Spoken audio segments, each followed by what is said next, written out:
Halo semuanya, selamat datang di 90 menit bola. Kita awal informasi kali ini dari kabar Persebaya usung mental penting menang di Liga 1.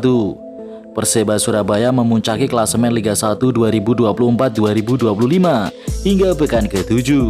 Bajul Ijo meraih hasil mulus dari 7 laga tanpa kekalahan dan mengoleksi 17 poin dari 5 menang serta 2 seri. Namun permainan Persebaya dalam 7 laga itu kurang meyakinkan. Hasil kemenangan tipis menjadi buktinya, di mana Bruno Moreira dan kawan-kawan kerap menang dengan skor 1-0 atau 2-1. Paul Munster mengaku justru senang dengan stereotip pokok menang yang disingkat PM, sesuai dengan singkatan namanya. Tapi ia mengaku masih akan mengevaluasi setiap pertandingan untuk kemajuan timnya. Ya, saya setuju. Saya dengar dari pemain dan sebagian orang mengatakan begitu, pokok menang, kata Munster dalam berbincang-bincang dengan media.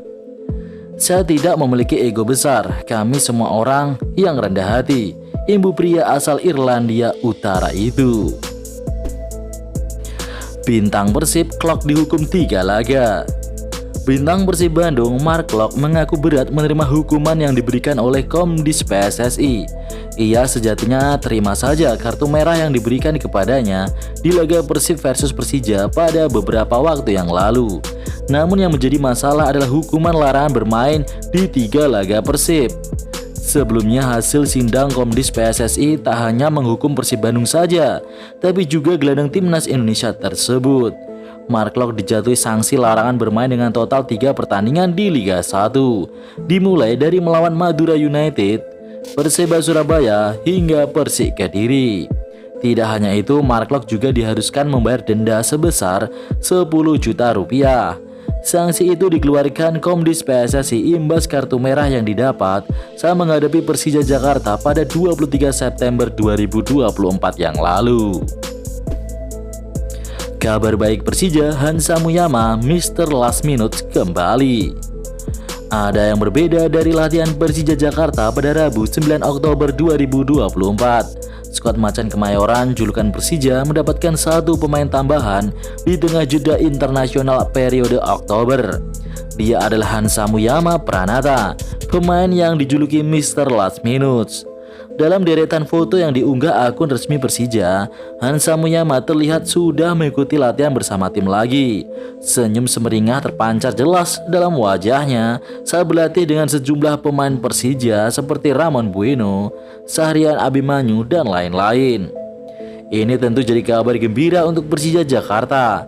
Pasalnya Hansa Muyama sudah lama menepi dan menghilang dari skuad sejak awal tahun ini, tepatnya 6 Februari 2024, di mana dia mengalami cedera saat Persija bertandang melawan Borneo FC pada pekan ke-24 Liga 1 Indonesia musim 2023-2024. Bek asing Persis Ricardo Lima absen hingga akhir musim. Bek asing Persis Solo Ricardo Lima dipastikan absen hingga akhir musim BRI Liga 1 2024-2025 untuk menjalani proses pemulihan cedera parah yang dialaminya. Manajemen klub siap bertanggung jawab penuh selama masa penyembuhan. Hasil MRI tersebut menunjukkan bek berusia 30 tahun itu mengalami cedera anterior cruciate ligament atau biasa disebut ACL.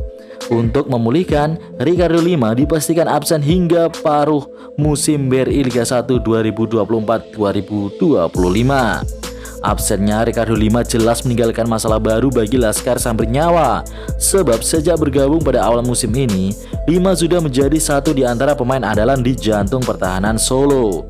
Manajemen Persis Solo menyampaikan komitmennya untuk menanggung seluruh proses pemulihan cedera pemain asal Brazil tersebut. Rencananya, sesuai keinginan pemain, proses operasi dan pemulihan akan dilakukan di Brazil.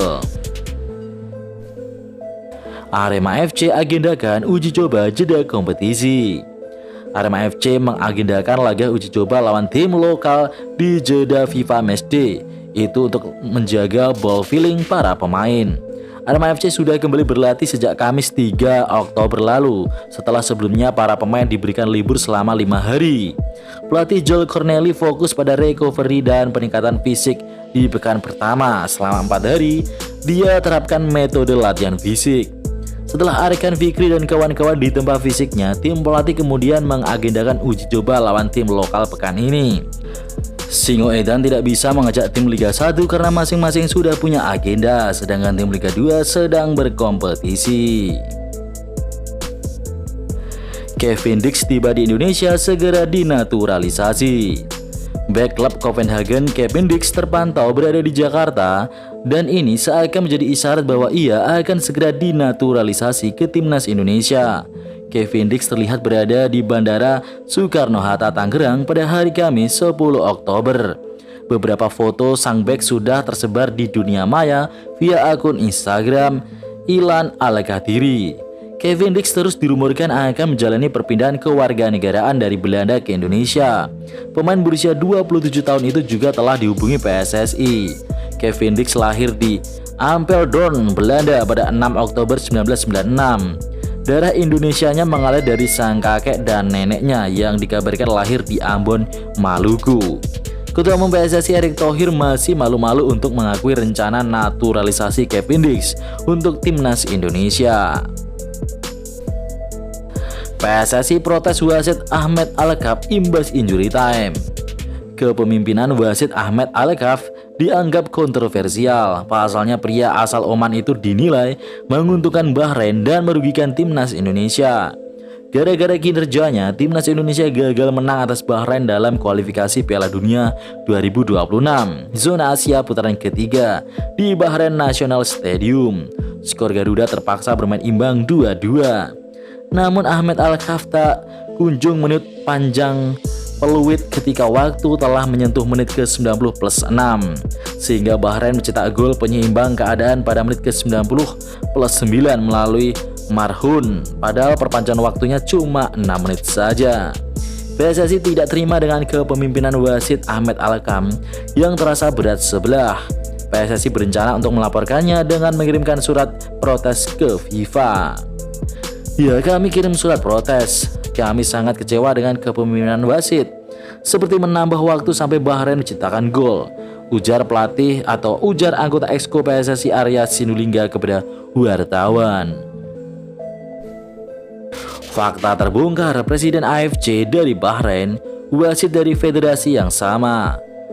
Sejak awal memang sudah muncul kecurigaan soal penunjukan wasit asal Oman untuk memimpin laga Bahrain versus Indonesia, dan kecurigaan itu semakin jelas.